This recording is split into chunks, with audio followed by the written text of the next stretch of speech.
So, Kyle, thanks for coming out to Forest Lake. You got a lot of stuff going on. Yeah. You just bought a building in Hopkins, right? Developing that for your marketing team. And because of that, we haven't been able to hang out as much. But a terrible side effect of that. Shout out to the Homegrown Hustle podcast for bringing friends back together. Yeah. So, Kyle, I've known you for a while, right? I was thinking about what it's been on the way here. Was it 6 years? So, NorthWing Digital is something that you've kind of grown alongside the business that I've been growing in Abracadabra, right? And honestly, anyone that knows me personally and knows of my business, like if you think our marketing is good at all, it's really because of this guy and the team that he's built over there. I might have an idea here or there, but like you guys actually go out and you crush, and you found this niche within the pest control space, which I think is super cool. But like all that aside, I just had to get that out of the way because I know you said you didn't want it to be a commercial, so it's not going to be. Like, what have you been up to lately, man? Oh, it's been a wild ride. First of all, thanks again. I have to call it back to your first words you ever said to me when we were in that networking group was, I believe the exact words were, do you do like SEO and stuff? Yeah. So I obviously had no idea. I had no idea what it was.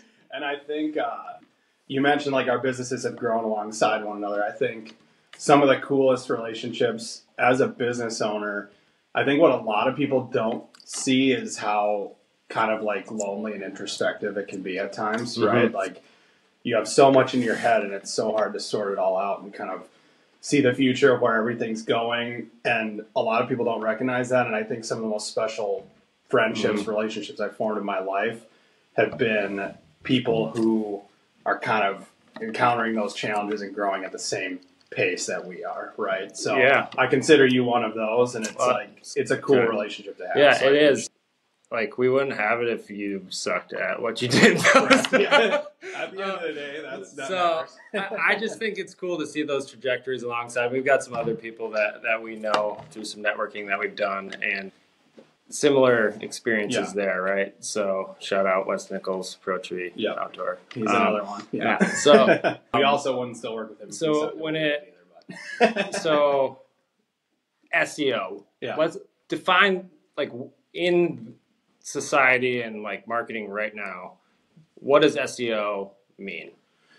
Yeah, I mean, I think I put this hat here as kind of a joke earlier, but I'm going to put it on for a second. So like, the tough thing about SEO is it's like this black magic thing, right? Which is why I put the hat shot out. I see what you did there. So an analogy that I've used a lot over the years is like SEO companies. I can't believe this is here. It fits right in my nail. SEO companies, like a lot of them make money or find success by like acting like the wizard behind the curtain that has all of Google's secrets, right? And I'm going to take the hat off now to illustrate the point. Like, nobody is the wizard behind the curtain. Like, nobody has this secret in with Google that they know their secrets. They know how to make your site rank better than everyone else. I mean, there's obviously strategies that are better than others. But what SEO is really about is building your website and the content of your website authentically over time to show the right signals to Google to rank above your competitors who are trying to do the same thing, right? I mean, it's like a race that never ends. So it's primarily made up of, like, we try to keep it as simple as possible because it can get really overcomplicated. But the most basic level, it's technical SEO, which is like how your website is structured, how the code is built behind it, if Google can read it properly or not. There's website authority, which is a makeup of a million different things. But basically what it is the popularity score of your website in Google's eyes, the number of other websites that link to it, kind of this overarching theme of how many connections does your website have versus others. And then the third and most important is the content. And really what ends up being successful is the proper input in those three categories that your site needs to rank it above your competitors in the eyes of Google. And there's really no shortcuts. Like, there just isn't. Well, this is why I work with you, because like I kind of know this a little bit, and half of what you just said kind of went over my head a little bit. I tend to go. Like, how often when you talk with new businesses looking for marketing services, when you're describing what you actually do, do their eyes just like glaze over? You know, I would say it happens fairly often. I think in our sales process and just having done it for so long, I can kind of tell when that's starting to happen. And immediately, like, depending on people's roles, but most of the time, the place for that conversation to go at that point is like, okay, this is all great. You seem like you know what you're doing. Like, what does this mean for me, right? And I think the best way to equate that we have found is to tie the traffic that your website gets through Google organically, so like the regular Google results that most people click on, tying that to what that traffic would cost if you have to end up going and buying it as advertising, right? So like the pest control space, for example, we work all over the country. It varies widely, but like the cheapest clicks through Google ads, like paid clicks that we see are $4 to $5. Some markets, they go up to $40 or $50 for a gnarly. Yeah, which is insane. And that's just the economics of the... It's the economics, because the huge players in the market understand, like, they know the lifetime value of their customer, which is something that we can get into. Like, all your marketing spend should be based on the lifetime value of every customer to your company. They know that. They know how to retain the customers, so they'll outspend other players in the market that don't know that number. So if they retain, say, you know, the lifetime value of their customer is $10,000, they have to spend $1,000 to get that customer, but they know if they're going to keep them, they're going to do it all day long. So they know that math, which drives up the advertising cost. The more of that traffic that you can get for, you know, I'll do air quotes, but for free, offsets the need to purchase that traffic through advertising. So the impact of SEO can be huge, especially in those markets where if you're paying $20, $30 a click and you're getting those clicks, you know, you're getting 100 new clicks to your website per month for every page you add. That's what that value looks like. And then ultimately it ties through to what the actual business comes to your company through your site. But that's why it's so powerful. It's not just waving magic wands, making the numbers go up and everybody's happy. Like, you have to tie it to, number one, what that traffic would cost if you had to pay to advertise, and number two, what's the net result to the company. Well, because really it's not, like, SEO will get you leads, but it's not like a lead source. Like it's a strategy, right? And like the duration of time, I think it's really important we talk about this, because some businesses looking to grow, like there's all these different marketing outlets. A lot of them end up coming to the internet because like it's kind of a thing nowadays. And they kind of need to check a box, right, in their head, because they have no idea what's going on. But the return that they look for is measured almost instantaneously at times, because that capital they're investing, it's new, and there's like that personal attachment to the finances. So you want the result like now. Like, how do you? It's the hardest part of our business. So do you have to like vet companies' ability to like have a strategy when it comes to marketing before you engage them? You do. I mean, it's kind of a, I don't want to call it a dirty little secret, but it's like, it's a difficult part of our industry that people don't really talk about, right? Because just talk about it then. Let's do it. So the way around it originally was like asking for a 1-year commitment from your customers. That is the natural vetting process of, do you trust us enough and what we're saying enough to commit for a year to see that this is going to work? That's mostly based on, it's less necessary in the ad space because you can drive results faster typically, although it still takes 3 to 6 months minimum. But it's a function of the fact that there's a ton of time delay built into Google's algorithm. So if you think about it, if you're trying to rank number one, someone already ranks number one, it's not in Google's interest to drop them out of the first spot and you to replace them right away, no matter what you do, right? Like, they're there, they own that position. Time has to pass to show that you're higher value than them in Google's eyes and their searchers' eyes, right? So that being said, like, it does take a year, typically minimum, for an SEO strategy to kick off. I think there's 2 different customers in the world. There's a bunch, but generally 2. Where in your mind. Where they get it, you have explained it to them properly, because a lot of that's on us, right? And you're continuously showing those kind of micro or incremental gains throughout that year to show that you're turning the ship. That you're going on the right path. Exactly. Right?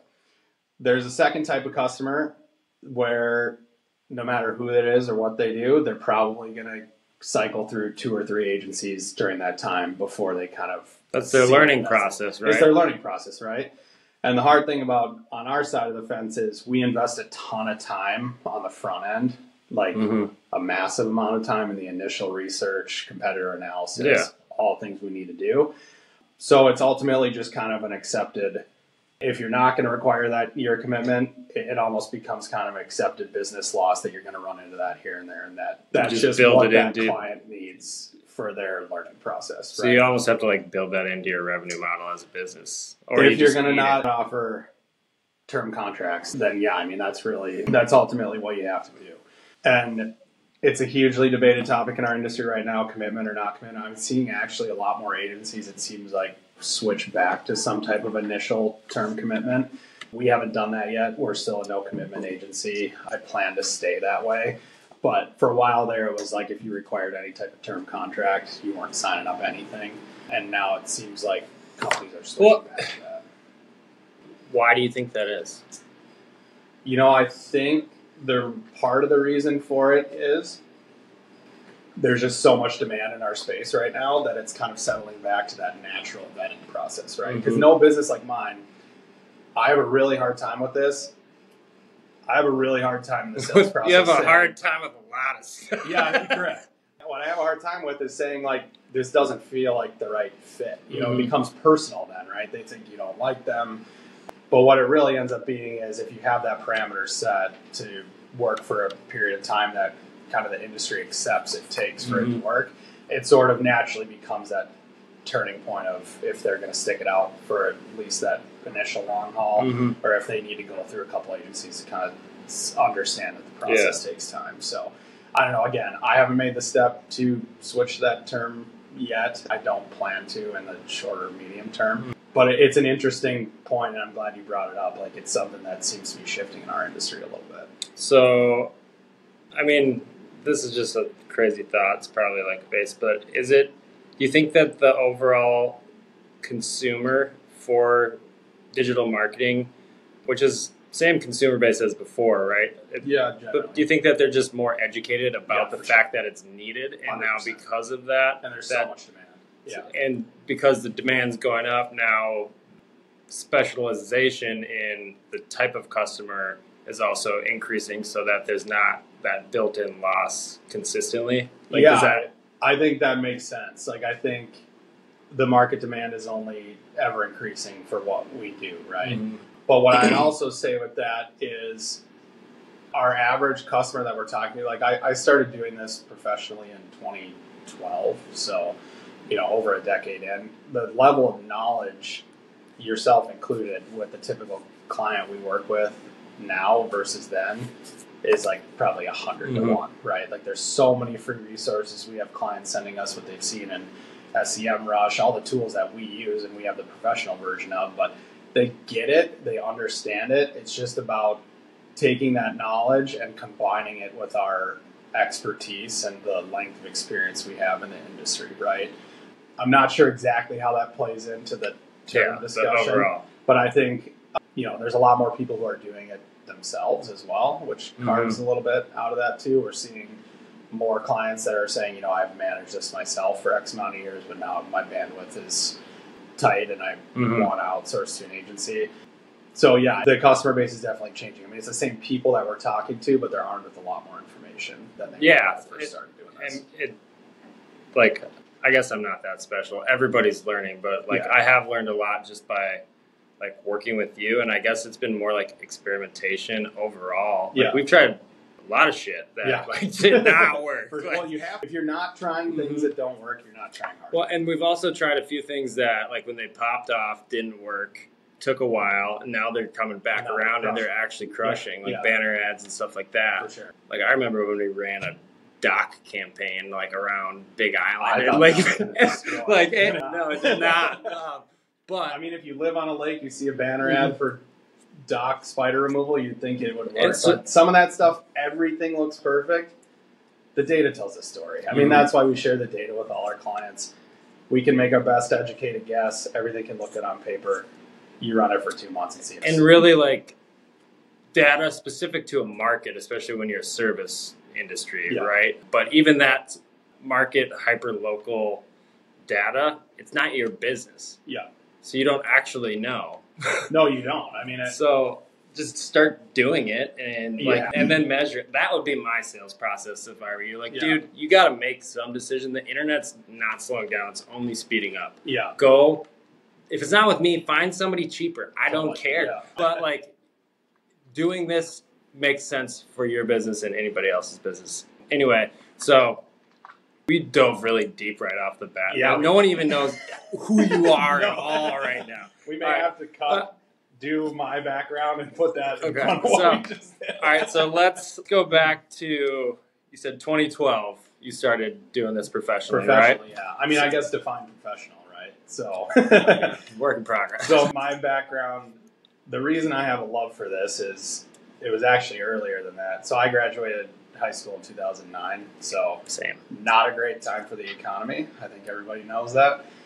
So my dad owned a construction company, and he was the one that answered the phone for leads coming in, right? Like, I saw that at my kitchen table growing up. Lead came in, dad answered, went out, sold a job, provided a roof over our heads, right?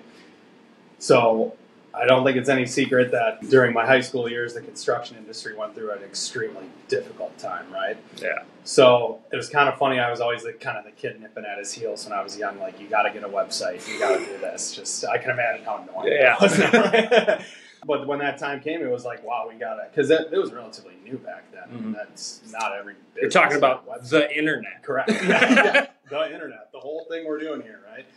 So during that time, like, I built his website, the first website I ever built in GoDaddy Website Builder, which the platform still exists today, which is wild. And literally, he went to Barnes & Noble and bought, like, SEO for Dummies. I still have it. Like, that's awesome. There weren't blogs about SEO back then. Like, you went and bought a book. There's a book. There was some, but, like, you went and bought a book, right? Like, so we read that. And SEO back then was like shooting fish in a barrel. I mean, if you knew what you were doing, think of how many fewer websites there were back then compared to how many there are now. So for his niche that he focused on, did a bunch of work through, I wish I could still have it. I'm sure it's dead. But GoDaddy actually had like this really good SEO wizard tutorial. A wizard comes up. Yeah, I don't know, right? It was like a tutorial where you went through and it had you fill out the title tags, the meta description, the keywords on each page, whatever, and it worked. I mean, it was crazy how early it was and how ahead of the game they were. And, like, I saw the phone start ringing from that. Like, so you were still you were living with your parents? Yeah. Like, this was like a part of my job. Like, I worked for them at that time, but I had this drive to learn, like, this digital marketing space. So, like, I would go out and do construction work during the day, and then I would come back and, like, build a website. So where did that come from? Like, that you desire to learn? Well, I think like, this space in particular. I think I always had a technical mindset and an interest in things like that. But really, honestly, what I think it came from and what still carries through today is, like, I was the young techie kid in the house, and I felt it was like my duty to learn this, right? To help, like, contribute, yeah, for sure. And I think that's what still carries through to this day with our clients. I mean, it sounds a little cheesy, dude. I was literally going to say that. I was going to wait for you to stop and, like, make that connection, but yeah. So that's what really carried it through. So that's why, like, it's more than just a retainer or a paycheck to me. Like, one of the most rewarding things in my life so far was seeing the success of that first campaign that we did. Thank God it worked. Yeah. If it didn't work. But also then taking that to businesses like yours, and being able to show that impact. Like, that's huge for me. Yeah. And that's what I've tried to communicate now to our team. Like, this is more than just dude, I don't numbers on a piece of paper. You might not even remember this, but in Boston, there's one point when it's actually where I came up with the idea for this whole thing. I was sitting there with you, actually. I don't even think I told you. Anyway, different story. So in Boston at one point, after a few adult soda pops, you said something to me It was along the lines of, I was just talking about you to everyone I was interacting with. Because we get a lot of questions when I'm at events like that about who does our marketing, where does it come from, all that. I don't have a lot of answers other than Kyle, NorthWing. I should probably say NorthWing now because everyone's like, I need to talk to Kyle. Yeah. Like, Kyle, but like you said, I'm not here trying to hard sell myself. Kind of like what you said before we started. Like, I was asking you, like, how come you're not like trying to close a deal or something? And you're like, dude, there's so many people here that, like, I could literally change their lives if they would just let me. You know, like, I'm not gonna fight for that because, like, for you, like, I've seen it. I've seen the amount of passion you put into your customers. Like, I've felt it with myself. So, like, it's hard to emotionally invest something like that and have somebody, like, not even actually know what you're talking about. Yeah. So I get that approach, right? Yeah, where it's, like, very different than some other people that are in marketing, like, polarizingly different, but yet you're still in the same space. So we had Tim Brown on a few weeks ago, and he's a very different personality from you, not in the hard sell method, but, like, let's be honest, Kyle, you look like a cop on your on your Facebook profile. Like, you told me that a long time ago. And you're just a private guy, right? And Tim, like, he's talking about it on, like, massive scale volume, and and you guys are both having a lot of success in the marketing space, hyper local in the Twin Cities, which I think is super cool. But then also, like, these niches within the service industry, right? For sure. So, like, I think that's a testament out there that, like, there isn't a silver bullet. There's not a silver fucking bullet. Like, you have to do something, 100%. right? And what I think is the most important thing, and what I talk to a lot of people about, is it doesn't matter who, as long as you can trust them and openly have communication about your business with them. I'm glad you said the word trust. It's trust so important, dude. Because it's been cool watching Tim's journey. You know, he left an agency. You guys worked together for a while, right? We actually never worked together. Oh, okay. We worked for competitors at a time. Gotcha. I think we both, I haven't spoken to him about this. I've actually barely ever talked to him. But we both, I think, left with the idea, like, we're probably just going to be freelance digital marketing guys. At least I remember that's what he said initially, and that's what I thought too. And it's just cool when you apply yourself and do the right things, even in very different ways, how suddenly you have a company and you're teaching others how to do it. It'd be interesting to talk with him about his journey in that regard. No, I want to get you guys both on here. I think there could be, like, so much value for anybody that would listen. Yeah. With, like, you guys are obviously doing some of the same stuff, right? Back to your first statement, like, every marketing company pretty much, like, there's no secret sauce. Everyone's kind of doing the same stuff. It's just the input and the attention to it. So, like, I think, and the trust. So I think those polarizingly different perspectives could be really cool, just to see what type of conversation I could, like, be like this in the middle. I think it'd be great. It totally proves, and like you mentioned, we're gonna do it. I'm not, like, super out there with my life or social media. I never have been. You know, it's funny, like, some of the biggest companies that do what we do, you've never heard of them or anyone there, right? So I've always kind of tried to follow that model. I mean, companies like, I would name the names of you, like Ovative Group, for example, is one. Never heard of them. They're massive.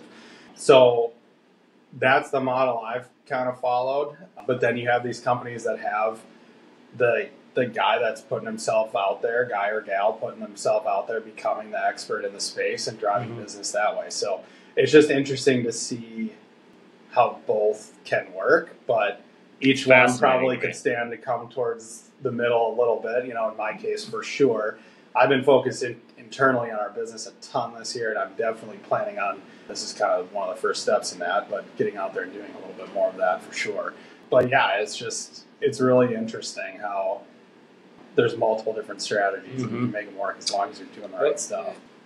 And it's the consistent input of energy. Like, that's what you get when you hire somebody. And, man, it just goes to that trust. Like, that's for me, like you had said, a lot of people go through 2-3 different companies before they find somebody. Well, two or three is even. So I kind of forget about it at times, but I went through a couple when I was first taking Abra over and like getting there, and for whatever reasons, like it really was never. They're not doing what I needed. Like that, they were putting in effort and energy. I just never like never saw it, but didn't like. I didn't like have somebody I could call and be like, "Yo, what's going on here?" Yeah, and just because I have questions, like anyone you could text at 10 p.m. Yeah, exactly. like I just have like a curious mind about my business, but a lot of businesses that are growing, like they have that. So I'm not saying you got to text me back at 10. But it would be nice. But like somebody that you can at least actively engage and participate in the marketing efforts for your company. For sure. Especially as a small business, it's your livelihood. You can't just like completely delegate all of the responsibility for that to somebody who you talk to however frequently that is. So hopefully at least once a month. Here's another little funny secret in our industry. I know every agency owner or salesperson at an agency has had this experience. Oh, gosh. You talk to a client, they call you, they're like, I don't know what these guys are doing. No one's called me in 6 months. Like, I hate this company. I want to work with you, right? Mm-hmm. So you go through the initial steps, you get the access, you look at their ads account, and you kind of like scroll through it. And you're like, this is absolutely crushing. Like you don't have to change their anything. Marketing is destroyed in a good way. And you're like, that little misstep where if they knew one person there who would just have advocated, and we probably lack this at times in our company too, but like they don't know what they have because no one's told them what they have. You know, there's a couple examples sticking in my head where everyone wants to be confident, but you look at the account and you're like, can we even promise we're going to do this well if we can't shift this access over or whatever? So I think that is a super illustrative example of how internally and technically focused you can be in producing results. But if you, Matt, the CEO of Abracadabra, don't have it in your head, this is working and this is why, they're going to go with somebody else. That's just the reality. But I've never like shared that publicly, but I know every other company's had it. Well, that's hilarious. I mean, it makes that startup part pretty easy. You don't have to change the AdWords side of things. That becomes a touchy thing, though, right? It's like, well, totally. And we really try in everything we do. We're not going to throw the prior agency under the bus. Like, I'm going to share with the client. This is going well. Mm-hmm. We could continue this, but we'll give you that relationship. But it's not about saying like, it's not about trashing the guys. That's one thing that I've learned in working with you is like you refuse to like speak negatively about other agencies. Is that because it's such a common practice like in marketing for that to be the sales pitch? Yeah, for sure. It sucks. It sucks. It really does. It's not about that. It should not be about that. That's not classy. No, you are a class act, Kyle. I will say. I don't know about that. But in that respect. Exactly. So you saw the success with your pops, right? Working in that business. Man, this is a very all over the place conversation. No, I think I need to control my questions better. Well, we can add it after. Yeah, maybe. So what were you thinking about when you made that transition as a marketing person from working for somebody to not wanting to be there? Was it how you're being treated? Was it opportunity that you saw? Like, what were you what was going on in your mind? It was nothing negative. I mentioned earlier that kind of drive that I had internally to learn digital marketing. I think, some of it stems from like both my parents are self-employed. I just always had this drive to own my own company. How young were you when you remember that? Like super young. Same thing with me, dude. Yeah, it's crazy. 5, I don't know. Which is earliest memory. Definitely not my earliest memory, but I don't know. I think everyone has their like a set of unique ways they can make an impact on the world, right? Mm-hmm. And I think one of my ways is to own and grow something like I'm doing now. So I think it was destined to happen at some point. I kind of made some judgment calls like you can endure more risk when you're younger, even though a lot of people think it's vice versa. So I'm just going to do it now. Really? Yeah. Wow. You're super freaking smart. About that. But I think that's a commonly missed thing is everyone's like, I'm going to get my feet under me, get stability. It's never going to be perfect. No. And if, you know, so it makes so much sense. Once you have like all the responsibilities that come with, you know, being late in life, things like that, I think it becomes harder. But I also would flip that and say if anyone has thought about starting a business and hasn't done it, and you are like a little bit older, like it's going to end up happening at some point if you have the drive to do it. So just like earlier is always better, I think. Yeah, I mean, it's like that convincing yourself or removing those obstacles that, I mean, that extra time you kind of give yourself is supposed to do. But at the end of the day, you can take all that time and you end up in the same exact thought process as before. Honestly, dude, I'm the same way. I'm like, I ain't waiting around for some perfect thing. Like, no, I'm a pull the trigger type of guy. Like, ready, fire, aim. 100%. I love it. Yeah. And this is why we like outdoor activities with guns. Exactly.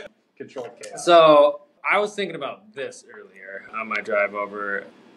So I looked up some data, but I forgot it because it's really important. Let me get to it. So like we've known each other since whatever time that was, but before that, there's a good chance like we hung out at some point when we were younger, just because of a mutual friend that went to school.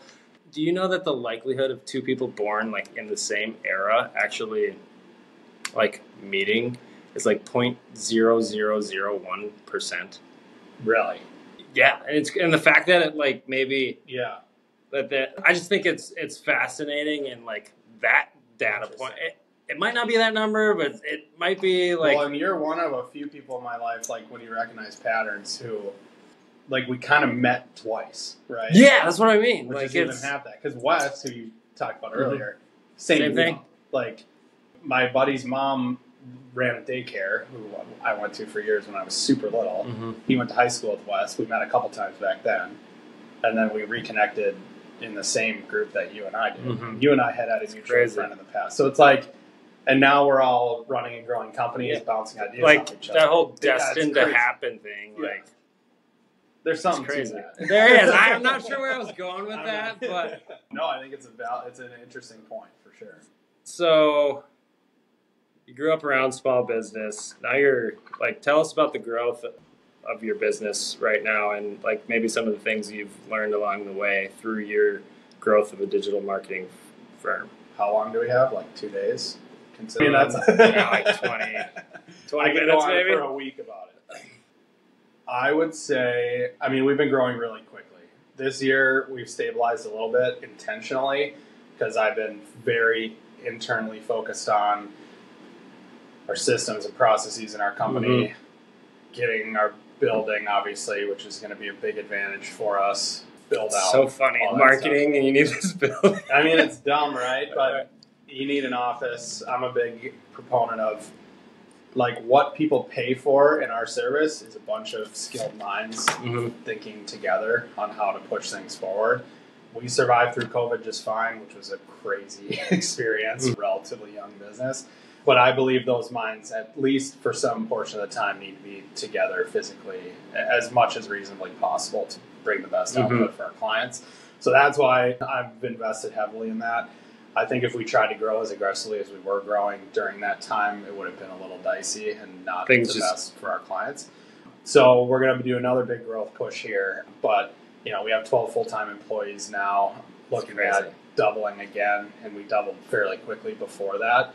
But, you know, what I would say, like you and I think are both visionaries. Like if you talk about the traction model. I think you're right there. Yeah, definitely.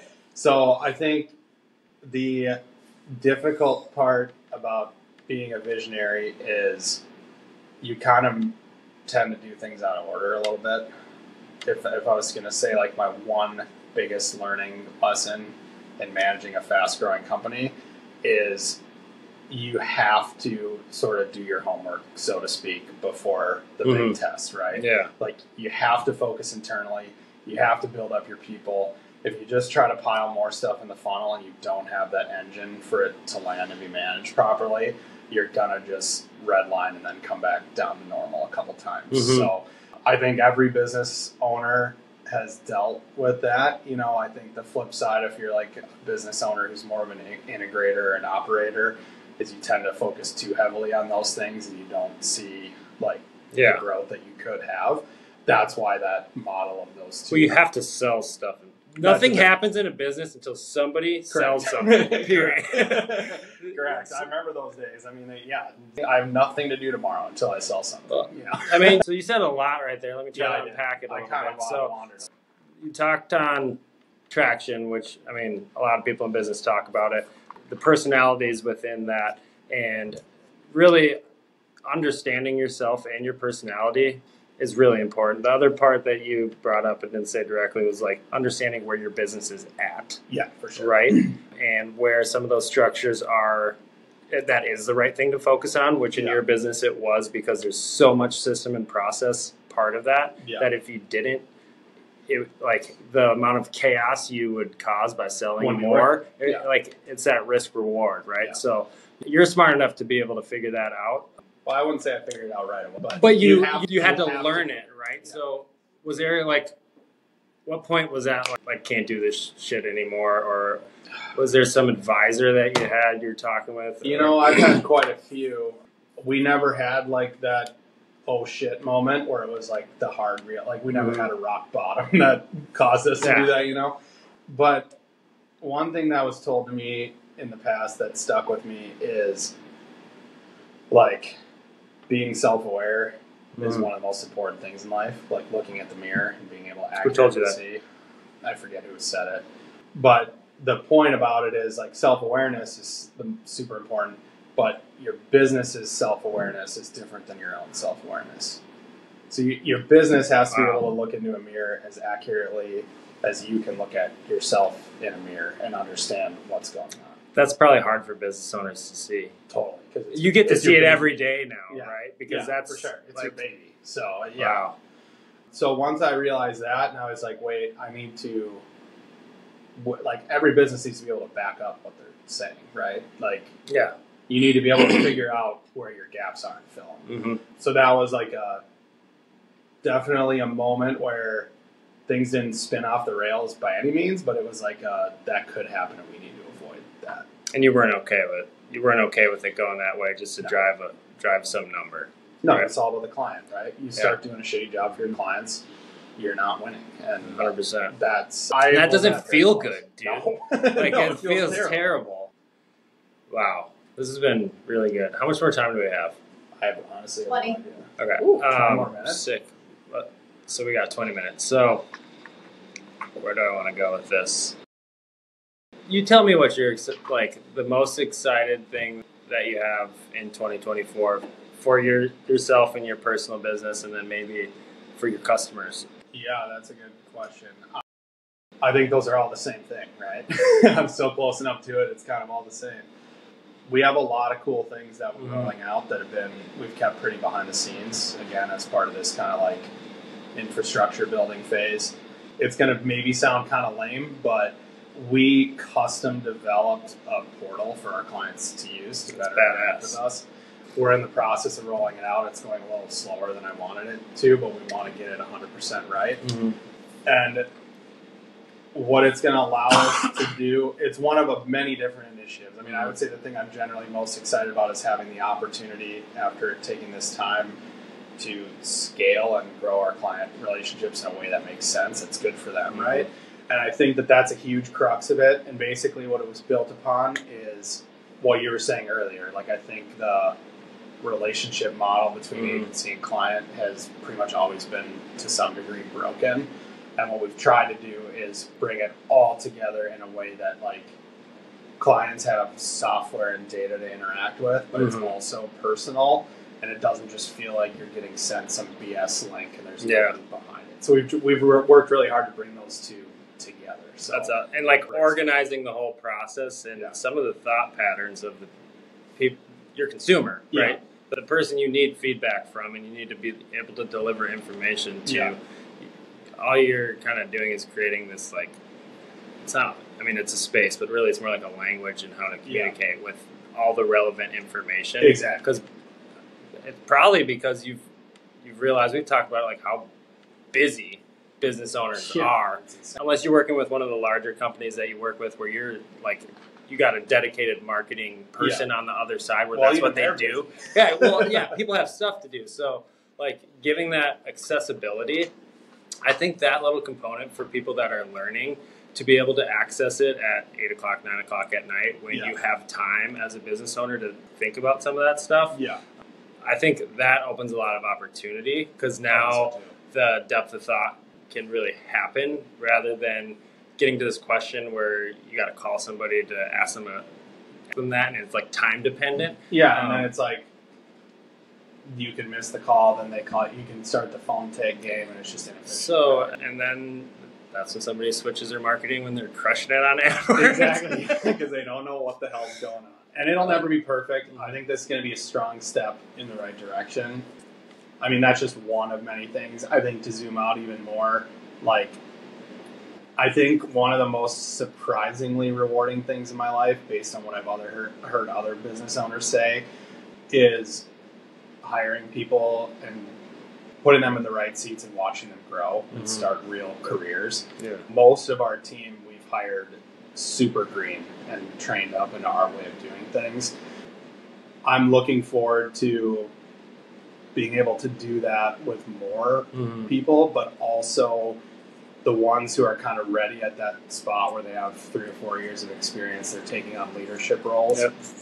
I'm really looking forward to them taking that next step and then seeing what it does for our business and our clients. Because in our space, that's really one of the huge hinge points is like, can you build the team and give the right opportunity? Which obviously, like, can you be good with humans? Correct. Yeah. Like, but even so, it's almost more than that. I think there's tons of people who are like relationally good with people, and this is actually something that I've had to learn. Like, you can relate to people and you can do well, but when you're talking about like developing people as a cohesive team, it's a whole new skill set, I think. Yeah, I'm still like, I have so much work to do there. It's like so much, but like we kind of owe that to our employees, right? Like they're committing at least part of their future, even if they're planning on leaving in a little bit, to the thing we're building as a business owner. Exactly. So, like, and the buck stops with us at the end of the day. Yeah, and I think a lot of people miss that. There's not a lot of communication about that. Shit rolls uphill in business. Yeah. In my experience, all the way uphill. Yeah. But yeah, and I think outside of it being a skill that ends up being a tool for business growth, it's also been really personally rewarding for me. Like, it's been really cool. Dude, it's some of the closest people I have in my life have been from this, right? Yeah. And I don't think enough people talk about that. Like, that's important. Why? I don't know. Because there's this whole context, if it's in business, super serious. It's super serious, and you can't talk about it. You got to put up this front, which, you know, I mean, there's some of that at times, but like, I hate that shit, bro. I hate so much. Yeah, I hate it. It's not the reason I started growing my hair out, but like maybe subconsciously somewhere in there, like, this has got to be while you're growing hair. We can get into that on another episode. So that's what I've been hearing for 6 years. I'll tell you tomorrow. Up, dude. Let's get back to topic here. So one thing that has kind of deepened our relationship is, like, I connected you with a consultant that I've been working with for a few years, right? Yeah, it's been huge. And he's connected you with a lot of other people that are pest control specific. Shout out Seth Garber. We got to say his name. So, yeah, Seth. He's probably not going to listen. No. So nobody tell him that he was on this, and let's see if he actually reaches out. I bet he does. Because it'll be so shocking. Well, talking about my life on the internet. Anyway, so I was not bringing this up to talk about him. The concept, because I think it'd bring more value for anyone listening, the concept of having a coach or some type of advisory. It's absolutely essential, I think. Why? Because you're not very good at calling yourself on your own bullshit. Nobody is. Simply put. Yeah. And I don't care if you that say whole you man are. in the mirror thing. Yeah, I mean, as good as you think you are, you're not as good as somebody else. Because you're used to it, you know. You're not the number one. But also, I would say it's that. That's kind of almost a micro example, but I think it's the most important. Secondary to that is no one wants to admit this. As a growing business owner, we all have our egos. We're the smartest people in the world, right? Mm-hmm. You need the influence of someone who's been to where you're trying to go to get there. You just do. I mean, maybe some people don't. I think it speeds things up so much. Oh, it does. And I think you can get there over time, but like you're saying, it reduces friction, right? Mm-hmm. Like, and it's not even someone who has to maybe have operated at the highest level at the place you're trying to get to, mm-hmm. but they have to know what it looks like and help complement the thoughts in your head of what it looks like. They can't just say, here's this thing, A, B, C, D, E, and then you'll get to X, Y, Z. If they do that, they're not worth the shit. Well, exactly. Because that's not how it's they have to understand your business. Yeah. But even behind that, a layer I think people forget when they're thinking about this is understanding who you are and what your goals are in the future. But also, I don't know if I've ever said this out loud, but the understanding of what your day-to-day could look like if you achieve your goals, and somebody having like very real example of what that could look like and asking you, are you willing to have your life look like that for a little while? Yeah. I think that for me, like, it made a lot of that stuff easier because I was like, it wasn't a surprise. Yeah.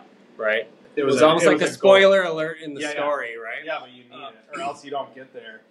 Or you get punched in the face when you get there, and you think it's just you because you're a business owner and you don't talk to anybody else that's a business owner, and then you stop. 100%. Yeah, and I think some of it is to kind of almost save you from yourself, too, in multiple ways. Like, mm-hmm. I think here's like a tactical example of why an outside perspective or coach helps. Like, I'm a doer, right? Mm-hmm. So if I see a few of my team members falling in this same path, like, no matter how many tasks you give me, I'm going to get them done, right? Yeah. Well, no, you're not. You have the maximum amount of tasks you can get done every day. So helping you understand that, like, you're at your limit, you're not a superhero, you're not going to be able to get all this done. Here's who's going to help you do it, and it's going to make your life make sense. Like reality, right? But you're so caught up in, like, I got all this stuff going on, I'm going to do it all. Like, reality can get a little bit blurry, I think, when you're in the thick of it. So that's almost an example of, like, a tendency that I have, or that a lot of other business owners have, that's good. There's nothing wrong with it, but it's going to hold you back unless someone shows you it, shows you why. And those realizations are a lot harder to come to yourself than when someone's saying, hey, you have 15 incomplete tasks on your plate every day. These have to go somewhere. But that doesn't happen without, like, because there's other people that are in your life that might give you the same feedback, but you don't receive it the same way because the commitment to consistency and working on that isn't there. Yeah. Like, that's what I've gotten through working with my coach, my business consultant. And, like, it's not the feedback, it's everything that goes on before that feedback happens that allows you to receive it in a way that, as a business owner, you can go and deploy something that invokes change. Yeah, 100%. Right? I feel like I used a lot of big words there, but it was... You did, it made sense. I don't know why. And I don't think do that sometimes. My dad always thinks I'm trying to, like, make people think I'm really smart, but, like, that was actually just natural. So we got a little bit more time here. We can get really tactical with it, or we can go in more of, like, a high-level strategy, but, like, in order to build more value for anybody that's listening, like, what are a few things that you think any business can go out there and deploy and, like, start to grow their company and have success? Like, marketing aside, we know you do marketing. Yeah. We've accidentally talked about that for the whole time because I love that shit. Yeah. But I told you we weren't going to. Here we are. So, like, as a business owner, the things you've learned, like, what's some advice you'd leave people with? Wow, that's a big topic. Yeah, but... You know, I would say that it's a lot of the stuff that we talked about. I think the first and foremost starts with that self-awareness piece. Like, if you don't have that figured out, you're not, and I'm not saying I'm perfect with it by any means, but if you're even, like, a good bit off in kind of that judging yourself, yeah, you're gonna hit a max much quicker, or you're gonna hit your ceiling much quicker. I think working on that first and foremost, especially if it's like a closely held business that you are the primary driver of. And then I think, like you mentioned, seeking that outside perspective as soon as possible, as soon as it economically makes sense for you, that's extremely huge. And then I think analyzing the team you have around you, and something that I've seen that I've fallen victim to, I think a lot of people do, is taking a really honest assessment of who on your team is providing what type of value and making sure they're working in their proper seat and are really pulling right people in the right chairs. And correct. I mean, back to the traction thing. I mean, I think that's really important. I've done a lot of that work in my business and seen result for it. Massively positive results from doing that. And I think it can be hard to judge that when you're early on in managing people on your team and you're in the thick of it still every day. Yeah. You know? Just the weeds. Just the weeds. Yeah, I mean, it's all the weeds, right? Like, the business is like just crawling through mud all day long for a long time. It's not glamorous. Not glamorous. No. I liked, I forget what movie it was. Did you see Air, the Michael Jordan movie? Yeah, that was really good. Who was it that played the CEO of Nike? I forget. Great movie. But they had their core values or something on the wall, like a mission or roadmap. And one of them was, it isn't going to be pretty. And it was like an afterthought in the movie, but I just zeroed in on it. Interesting. And I thought having that little almost Easter egg in there of like, you think about Nike, Michael Jordan, highest level stuff on earth. And whether it's true or not, like they depicted that guy who made all that happen having something saying like, it's not going to be pretty, you just got to push through it. So I guess that would be, it's so corny to say, but like that just embrace difficulty and never give up thing is huge. And everybody's the stick-to-itiveness, like just sticking to it. I mean, that's why, like, I can almost guarantee this. I've met your parents a few times, but I can almost guarantee this, that's something that they... Oh, yeah. Like, yeah, your parents did a good job, man. I hope so. Like, I know you're a single kid, and that makes you, like, the nerdy guy I get on technology all the time, but, like... No, they did a great job. Whether I'm a good representative example of that or not, it, like, but I work so hard on that kind of concept with my kids because that little bit in business, it's like that in life, right? Like being able to stick to something for a bigger purpose than yourself, I think it's so important. And the funny thing is, I think at this stage, what defines success, where our businesses are and where we're going in the future, honestly is building it to be about more than yourself. Because it can't be all about us anymore, right? So you like have to make a shift at this stage to like, this is about NorthWing. This isn't about Kyle anymore. And it's hard, but it has to be about your leadership team, the people who are helping you get there. If it's all about you, I think it tops out at a certain level. You know? For sure, dude. People feel that out, right? It's hard. And like as business owners, we never talk about the sacrifice that happens when you have to like separate those entities that are Kyle Scott and NorthWing Digital. But it's almost like the Spider-Man thing, like the black Spider-Man with like that goo or whatever. I feel like it's like that where you gotta like undo it. Where they're intertwined together. It's ugly, but it happens and like, it's necessary. And for me, it happened like so long ago. I can't even remember like what triggered it, but the whole. Like, I remember you saying I'm not gonna be working in the field soon. I'm not going to be working in the field soon. And I thought, like, that's what it takes. You know, you got to build that. And it's all about the delegating and elevating. Crazy. But that wasn't that long ago. I want you to think about that. That was not that long ago. No. I still remember. I think it was November 1st of 2020. Really? Yeah. Dude, I literally had to give my truck to somebody else so I wouldn't go. I swear to God, I'm not kidding. And then I didn't know what to do for 2 months. Yeah. Like, because my day-to-day was so... Dude, it's crazy. We can talk about that later. I'll look at the date because I remember you sent me a video in the spring of you with a pump sprayer, and it was squeaking, and there was a there's a turkey. So that'll mark the date when we were for sure right. still in the field. So, that's hilarious. So one thing I've been asking everyone on the Homegrown Hustle is like, what does the word hustle mean to you when it comes to business? I like that.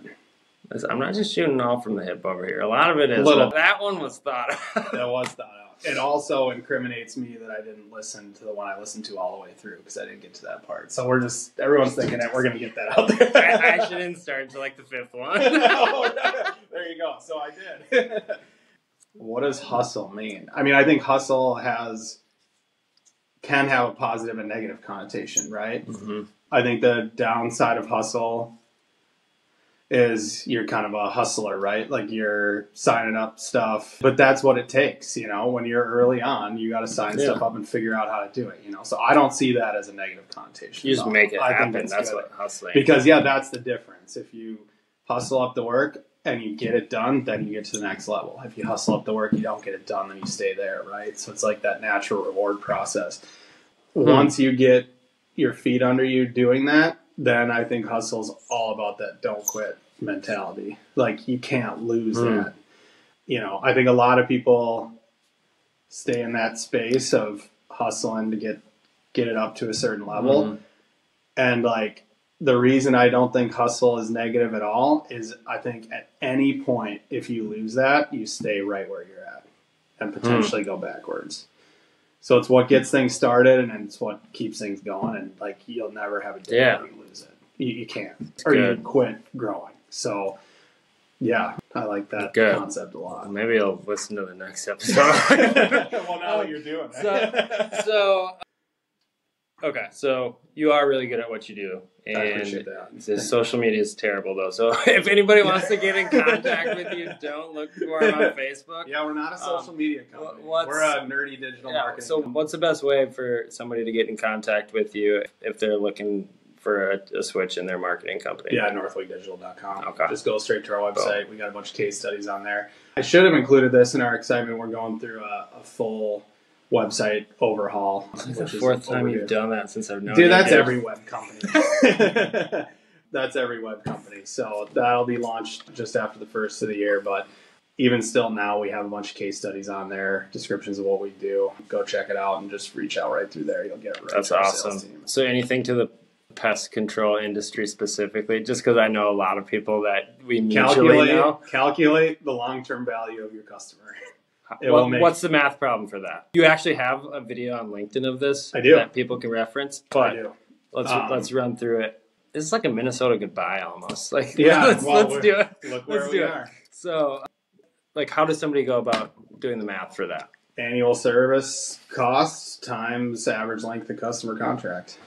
It's a pretty easy formula, but that formula will change your life. That's what the big players are making their decisions on. And if you don't have that number figured out, you're going to get left in the dust. Because that turns a $500 deal into a $5,000 deal most of the time. I feel like, and then it all. And then the question is, can I make sure we don't lose a customer in that time? And can I financially support whatever the input necessary is? Exactly. So you want to drive one number up, longer duration, increase ROI, and you want to drive the other number, the source, the cost down to maximize the whole equation. 100%. We can just end it right there. That was straight fire, dude. Thank you again so much for your time, man. I really appreciate it. And we're going to get another one on the books. At least you and me, because we can drop some knowledge on people, but try to get Mr. Hook in here too. Awesome. I'd love Make it happen. All right, bro. Respect. Appreciate your time. Thanks so much. Appreciate it. Appreciate you having me.